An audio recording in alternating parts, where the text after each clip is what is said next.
Hey, y'all. Are you there? Let me see some thumbs up if you're there. Welcome back to Towers Take on Facebook Live, brought to you by Marcos Pizza. Chris Hillen, first in the house. Marcos Burgos, Ryan Elledge, Marshall Fleming. I'm seeing a lot of names that I haven't seen before. Jonathan Kilgore coming in from Chattanooga. I remember Jonathan. Terry Uchison. Let us know. Demetrius Isom, what's up? Hello, everybody. I'll continue with the greetings shortly, just making sure everybody was on there and out there. As always, we like to see how far we are reaching. Carlos Cardoza, the absolute most loyal member of the Dog Nation, or of the Dog Nation. Hey, everybody. Welcome back. Again, like I said, this is Towers Take, brought to you by Marcos Pizza. I want to tell you, we're still in that wonderful promotion with Marcos, where you can say hello to a delicious double play with Marcos Pizza. That's where you get 2 medium pizzas, 2 toppings on them for just $7.99 each. You can do that every day. And you can order Marcos.com right now, and you'll probably get your pizza before this show is over. So, hey, y'all, as I said before, I think that's going to be my greeting from now on, because it's most natural for me. I'm an Atlanta guy, born and bred. Hey, y'all comes very natural to me. I know some of you transplants in the area don't dig it that much, but hey, that's how we communicate here. We are officially into the dog days of summer, as I call them. We are, yes, Ken Blankenship, aren't you on vacay, man? Not at the moment, thank you. Though I'm darting in and out on vacations right now. Dog Nation, dognation.com, your Dog Nation app, your Dog Nation enterprise. We are a 24/7, 365 days a week operation. But we do have vacations, and we try to get them here and there. And I'm getting a little bit here and there. Got a little beach time last week. Doing some stuff with my son this week. But for now, your Towers Take on Facebook Live, brought to you by Marcos Pizza, is always going to be on Thursday night at 6:00. And if it's not, we'll give you plenty of notice. But speaking of dog days of summer, it really is interesting. So while we're kind of going into a little bit of a dead period, it's really cranking up on the Georgia football front. First off, they have a lot of camps. I believe the Kirby Smart camp is going on right now. That's the massive camp, where hundreds of kids come and stay in Athens, and Kirby is taking this thing up a notch. I think more than 1,000 kids. Tiffany or Steve Neff, one of the two, they share their Facebook page, said that their 10-year-old son Walker is at the camp right now, and he's one of 1,000. I believe there's over 1,000 kids last year.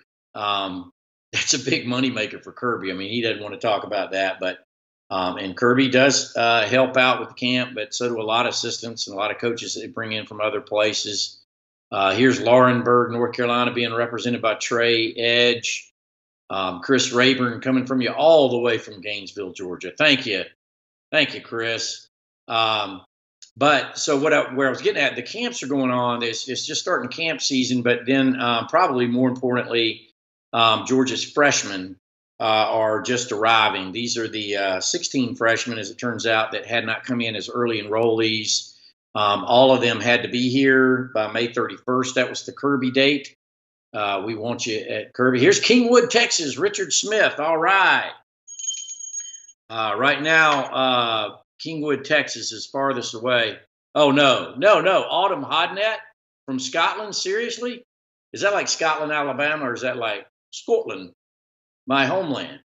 Clear us up on that, Autumn. If that's the case, you get the bell. Autumn Hodnett from Scotland. We usually get somebody from across the pond, and that's a wonderful thing. And that's a great thing about Facebook Live. There are people all over the world that want to talk Bulldogs. And so the freshmen, who the non-matriculated freshmen so far had to be here May 31st. Classes started, I think, today for summer semester, if not yesterday. So they're enrolled athletes. Thank you, Richard Rumsey, who says he listens all the time from St. Louis. Andy Franklin from Greenville, Tennessee. Let's get it cranked up here. Now share the feed so we can get more people on here. We're doing fine. It is the dog days of summers after all. Everybody's vacationing. Football's not foremost in everybody's brain, but for 16 young freshmen, they're thinking nothing else right now. They're probably overwhelmed.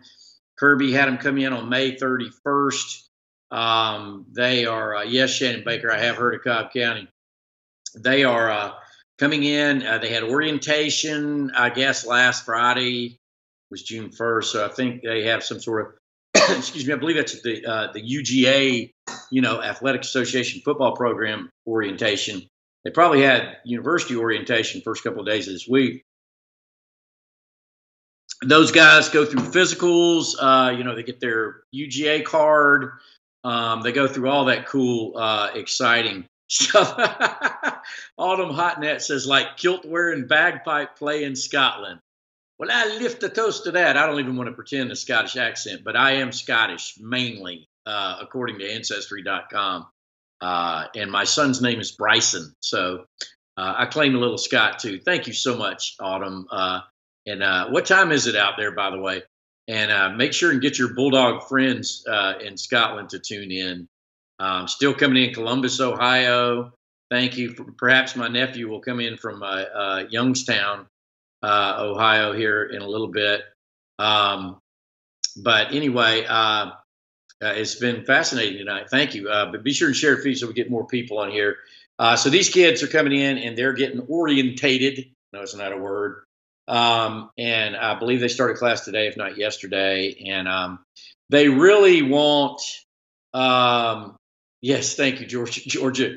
Georgia Jeff says that was awful. Yeah, I got to work on this. I need a better Scottish accent. We need Miss Hodnett to give us a live feed and tell us how you really sound like a real Scot. Those guys are going through being put through the paces, and it's really an interesting time. This is sometimes they do all kinds of testing on them and make sure that they're healthy. Randy Patterson from Buncombe, Georgia, which I've never heard of. I thought I heard of every other place, and I haven't heard. You got to tell me about that. Is James Cook there? We heard he had not reported. I don't know. We don't get an accounting of it. They don't want us hanging out over there. I could sit over there and hang out at McWhorter Hall. McWhorter Hall, not the old one, the new one. On East Campus and all that kind of stuff. We kind of leave them be. Matthew Goodwin, by the way, is tuning in from St. Augustine on his vacation. He's from Buford. No, Mike, that is not a Masters picture behind me, but there's a lot of golf pictures in my house. Y'all see me set up in different places. I like to move it around. This is the latest place, and this is down in my dining room. And that's a very nice painting that was my father's. But those guys are going through the paces. And I told Hannah Chalker, who's probably like, would you get on with it, please? Christy Bedell Morell is here, by the way. My girl, as y'all all know. Say hello to Christy, please. And be nice to her. She's working really, really hard at a new job this week. And where she has to get up at like 4:45 and 5 o'clock. So God bless her. But these freshmen, it's really, as I told Hannah, we would talk tonight about the freshmen that are coming in. The 16, it was 17 until Tramel Walthour, for whatever reason, ended up going to Hutchinson Community College in Kansas. I'm not sure whether he was unable to qualify or Georgia needed him to go JUCO and had some kind of previous arrangement, agreement that if Georgia needed his number, he would go that direction. Great kid. I met him down there. Went to Liberty County High School. Sat down with him for a long time. Impressive young man. I actually think he's going to be a really good player. I really, really do. I think he's really, really quick off the ball. Love his coach, Kirk Warner, former Bulldog, and he assured me that everything was fine, but he still, either had to achieve a certain score or make a certain grade to match the score or whatever. But I try to leave. These guys, academics are their personal matters. You're in or you're out, whatever. You cannot be gray shirted. That's been used very often with Trammell Wallflower's case, but he's not a gray shirt because gray shirts. He signed a letter of intent, so he's not actually a gray shirt. So he can go JUCO and come in within a year, 2 years. I don't know.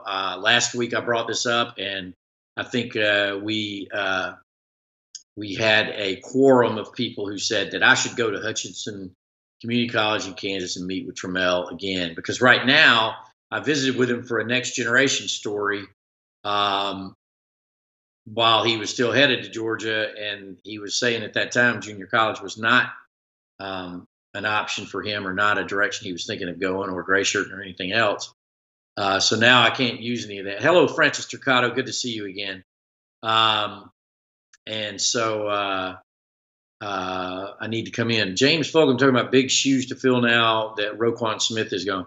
And they are. And I'm glad you mentioned that, because I told Hannah I would have a theme tonight, which she likes for me to have a theme from now and then, about these freshmen, the 16 are coming in who might have an impact. And, one I think that could, that has certainly is in a position to is Channing Tindall of Columbia, South Carolina. He's a guy that I did go up there and meet and spend some time with in Columbia at Spring Valley High School.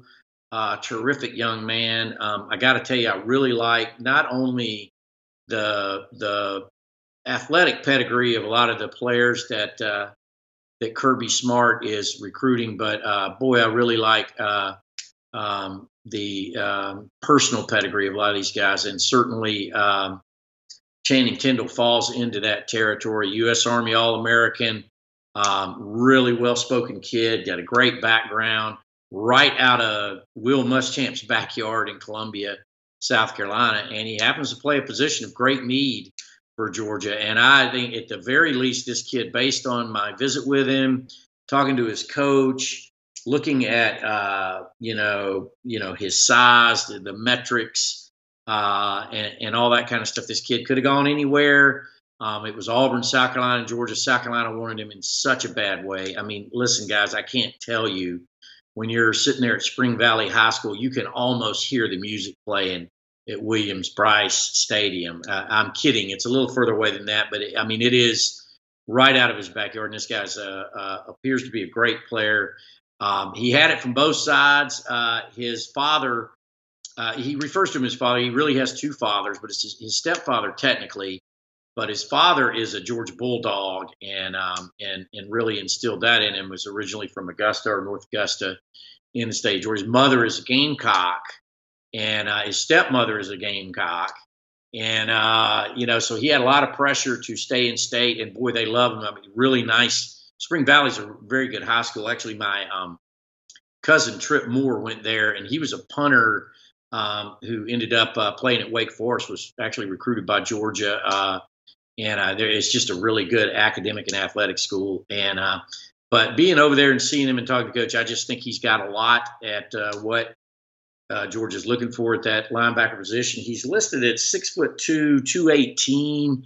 He's bigger than that right now. He told me that. He's actually throwing the shot put and discus in track. Well, he's not anymore. He's at Georgia. When I was up there, he wasn't running. This is interesting. This kid is a 200-meter, 4x100, 400-meter type of really good track athlete, but he wasn't doing it because the Georgia's coaches didn't want him possibly pulling a hamstring or something. So he was just competing in the discus and the shot put. That's obviously position. He tells me he's down to play the money position. We call it Mike and Will a lot of times. Georgia under Smart actually calls it money and Mac. And Roquan Smith played the money position, but they're interchangeable in Georgia stuff, and they switch in and out of them all the time. But a big reason that Channing said he's going to say, and you'll read this in the Next Generation piece, which will be coming out very, very soon, was Glenn Schumann. He really hit it off with Glenn Schumann. Obviously likes Kirby Smart. Auburn was real close. South Carolina was real close. Florida State. He had all those kind of offers. So he's kind of off the beaten path. There's all the others. The guys that are just coming in is a little bit different. You had all the early enrollees. I see somebody was mentioning, Zach Smith here is mentioning Kyrus Jackson is a big sleeper candidate to break out this year. I don't even think he's a sleeper anymore, Zach. I wouldn't qualify him as that. I would say that he has a real good shot of cracking that, which is essentially a 6-person rotation at the wide receiver position. He's certainly on the border of being in there. Hello, Tony Jackson. Hello, Bryce Dixon. Welcome. Y'all be sure and share the feed. But all those guys are good. So another one of the Hodnett families on here and said if UGA needs to come over here and recruit some of these rugby players in Scotland, untapped resource over there. Hey, and Lauren Smith has a lot of connections. You need to get in touch with Lauren, and he can get some recruiting attention over there. But yeah, I think Denver, Colorado, and Ed Davis. Hey, is that for this day? And Daphne Powell is watching y'all. Say hello to Daphne. This is Christy's sister, and she's a wonderful person as well. So we're all one big family here. That's certainly one. I see some mentions here on and Devontae Wyatt. I think he's in position to help out and probably is going to need to play. I was a little bit not disappointed, but I just didn't see that much from Devontae Wyatt in the G-Day game, and I was kind of looking for it because obviously at that 3 and 5 technique tackle position is somewhere Georgia needs some big help from that. And then I do think, just as long as we're talking about this, I think Zamir White, Zeus, will play and will contribute this season and probably early. Say hello to the great photographer Joshua Jones, y'all. He's in here now, and we appreciate that. Robert Hosea says, will Tramel Walthour have any impact this season? Is that a trick question, Robert? And I know that Tramel, he could have a big impact at Hutchinson Community College in Kansas. I would imagine he will have an impact there. As a matter of fact, Steve Neff, your photo's not showing up for some reason. Give it another try. We love photos on here. But yeah, Tony Jackson saying a double A is a bad man. I assume he's talking about Adam Anderson. Here's the thing about Adam Anderson and a lot of those guys. Here's some shots of Tramel Walthour coming across your screen now. Adam Anderson is a fantastic player out of Rome. Probably going to, at the very least, contribute on special teams based on his background and everything. I would think he would. But I tell you what, that outside linebacker position is tough to come in and earn playing time right away because there's just players there already, and it's tough to move in. That's a very difficult position. If you'll recall, Lorenzo Carter, Davin Bellamy, DeAndre Walker, guys who have come in before. Hey, Philip Jordan Wells, nice to chill with you too. It's a difficult position, and it's excuse me, got an itch there. It's not automatic to come in and play very easy. There's some positions you can play really quick. That's the problem with. So here's another one. While we're talking about impact guys coming in, just lately, these 16 who just signed up, who just showed up for class. Tyson Campbell is one of them. The thing about it, though, is the position he plays. Georgia desperately needs, a great cornerback to play opposite of DeAndre Baker. And I'm sure right now Tyreek McGee and his parents are getting mad at me. And Tyreek is a very good player and may actually be the nickel as opposed to the corner. Or there's a lot of other players that Georgia's recruited there. Tyson, none, better of a background than Tyson Campbell. Unbelievable 5-star player there. But it's so difficult to make that transition. It's so different. If everything were like it was in these all-star camps they go to and everything, where you got one-on-one coverage on a guy, that would be fine. But there's so much more to it. You've got to there are a lot of different coverages. Zone is usually a a new concept for a lot of these guys. You got to be able to tackle really well in the open field. The guys you're tackling in the open field are way bigger and way faster than anybody else you had. The guys that are blocking are much, much, much bigger and faster and know what they're doing. And when they get their hands on you, you can't get them off.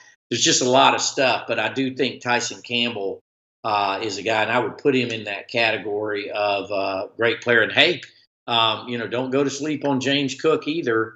The back out of South Florida, brother of Dalvin Cook.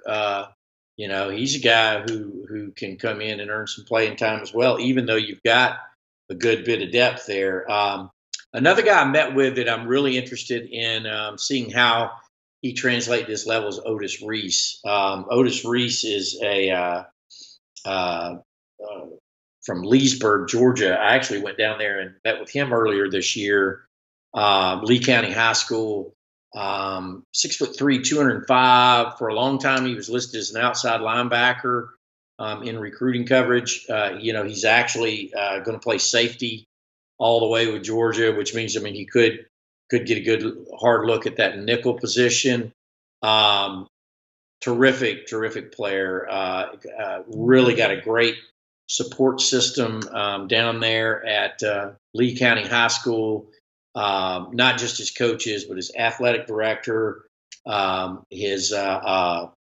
else did I meet down there? He's got a terrific, I believe it was the resource officer at the school who had taken a special interest and mentored Otis long time Michigan commitment. Kirby was able to flip him there late, and I don't think that's a small deal, y'all. He's another one of them, kind of like Channing, kind of like Tyson Campbell. Even if he's not an everyday defensive player, I think you're going to have to get him on the field and play him on special teams in some way, shape, or form. And all of these guys, even the guys that are kind of waiting at the ring in the wings on Georgia's roster already, the defensive backs, that were already here, they'll play eventually, and the future is bright because of them. Where they'll be right now, I don't know. Now, Jamari Sawyer, so a lot of people are mentioning him, and I agree that Jamari Sawyer there's a very good chance that he plays at that left guard position, if not starts. But obviously, he's just showing up, and Jamari, another terrific young man, he's showing up this late by choice. He wanted to finish school down there at Pace Academy and all that kind of stuff. But, also Trey Hill came in as an early signing, also a guard, and, has a head start on him. He's a big old dude too. So these are all good problems to have, but I wouldn't necessarily, not anymore, based on what I saw from Trey Hill in the spring, say that Jamari is an automatic. Probably 5-star guard, number 1 offensive guard in the country. I don't think Kirby or his staff makes any kind of deals, but you got to put that guy in with the first team and get a look at what that's going to look like, and he'll be given that opportunity. And a lot of this work will be done in the summer in off-season workouts. They'll get a hard look, and I really like what Tony Jackson is saying. Dogs have an embarrassment of suburb players. I agree with that. Georgia Jeff Trey Hill flipped a D-line. Hey, that's interesting. I haven't heard anything about that. I don't think that's a possibility. But it's an option, I guess, that somebody would flip over there from the O-line, because you do have sort of an embarrassment of riches on the offensive line right now, and then there's the defensive line. And we're not even talking about, that the guys that came in last year, like, Notori Johnson. I mean, Notori Johnson is in great shape, way better shape than he was this time last year for sure. And, I know from talking to him that he is going to be serious about getting some playing time. Zach Smith brings up Jay Hayes, the grad transfer. And and I guess you got to count him in this group. I actually don't know if Jay Hayes is here yet. Sometimes those grad transfers, they may be a little bit later getting here. He probably doesn't have to get here. It's He's a graduate, so he doesn't necessarily have to have any classes this summer, though he may. Um, Cody Clark's is this the deepest D line in the country? I don't know. I don't agree with you there at all.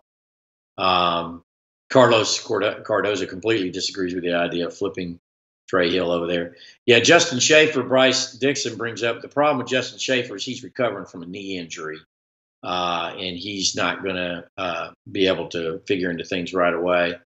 Hannah Chalker is watching now. Y'all say hey to Hannah, terrific producer on this show and on air talent. Brian Patton is here.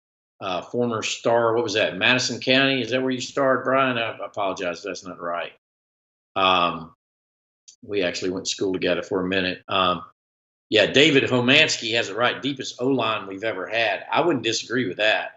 That's why, that's why I say, I mean, Jamari Sawyer may figure in there, Trey Hill may, but there's a lot of good players over there, 17 or 18 in all. Is that right? I think it may be something like that. But there's a lot of them. Let's see. Who else? I tell you, somebody else I met on the Next Generation Trail that don't count out is Jordan Davis, the D lineman from Charlotte. What was his school? I was up there. I just can't remember it right now. Mallard Creek High School. Don't count out this kid. Kirby and Kirby disagreed with me. I followed him on the Coach's Caravan a week or so ago, and I was in a Q&A session talking to him, and I told him I thought Jordan Davis was kind of out of the old mold of the big nose guard along the lines of being 6'6", 350 pounds. By the way, when I visited with Jordan Davis, he has grown. Carlos is saying 6'6", 225. No, he's bigger than that. He's 6'7", 345 pounds. The day I saw him in Charlotte, North Carolina, which was a month ago, he said Kirby didn't like the 345. He wanted him down to 320, and he was in the process of trying to do that. And anyway, so I was talking to Kirby about that, about how him being in the old mode of nose guards like Todd Grantham was trying to develop with Georgia. In their old 3-4. Kirby said they still want those guys. They just hadn't had them recently. And he likes Jordan Davis. Jordan Davis likes Georgia. He's here mainly because of Trey Scott. Trey Scott was his primary recruiter from North Carolina before he came to Georgia. And there's been some people who have been a little bit critical of Trey Scott's recruiting. We'll see how this one turns out. We've only got about a minute left here, so you guys be giving me your questions. I'll try to pay a little bit closer attention to that. So Tommy Bush name coming up here a lot. Yeah, that's another guy that could have an impact that's showing up in this group. 6'5" wide receiver out of Schertz, Texas. He certainly could have an impact. Georgia's looking for him to have an impact. Georgia Jeff says he totally forgot about Tommy Bush. So did I until you brought it up, and that's an area that Georgia needs some help in. Certainly losing Javon Wims to the NFL and the Bears, that sort of go-to receiver on that big fade possession receiver. Georgia has those kind of guys already on the roster, and don't count out J.J. Holloman and some other types like that on that front. There's plenty of them. Ridley too, but Ridley's a little bit different. I still think of him more like his brother and being a little bit more of a downfield threat, though he can fill that bill as well. Jason Cox, I do not have any information on James Cook. I don't know if he's here or if he's not, why he's not. I'll look into that going forward and see if I can find anything else. Cody Clark, Zeus's recovery is going great. He was way beyond what I expected him to be at the end of spring practice. That was a minor ACL, such as ACLs go, and he'll be fine. D'Angelo Gibbs, I'm going to give him the bell because that's the first time he's been asked. He's usually asked every time. His status hasn't changed as far as we know, Pete. He has been admitted to school, but Kirby has made it clear that he's not back on the team. David Hamansky, yeah, apparently there's some people saying that James Cook hadn't shown up yet. I don't know that that's the case, but I'll keep an eye on it and see what we can find out. Remember to say hello to the delicious double play that Marco's Pizza is offering right now. You just call them or go online. Marcos.com is a terrific website. You can order pizza really quick on there. Yes, Philip Jordan, the Big Ben Cleveland Bell is here. And nobody said Ben Cleveland, so I used it for other things tonight. You can get 2 medium, 2-topping pizzas from Marcos for $7.99 every day and right now. Go to Marcos.com, America's #1 pizza company, as everybody knows here. I am being encouraged to wrap it up. Carlos Cardoza, by the way, loves Marcos Pizza, and I know other people who hang out on here who have tried it, and if you haven't, you better try it. Don't be critical until you get here. Marshall Fleming saying Cook and Bush are not here yet. That's probably according to some of your different chat rooms and stuff like that. It's not important. Nothing's official until August 1. So we'll see if there's anything on there to any all that. Matt Landers, Jarvis Hannibrook brings up as somebody who could have an impact. Okay, so I need to wrap it up. We probably need to make this show longer, don't we? It seems like we run out of time really quick. But I appreciate you guys hanging out. Be sure and share this. If you have more questions, put them on here, and I'll go back online, and I will answer them. On the back end in the comments section. And I got Towers Take up almost every day on DogNation.com. Jeff Sentell is just throwing out the recruiting news right and left. All kinds of good stuff coming down the pipe, and the Next Generation series about to start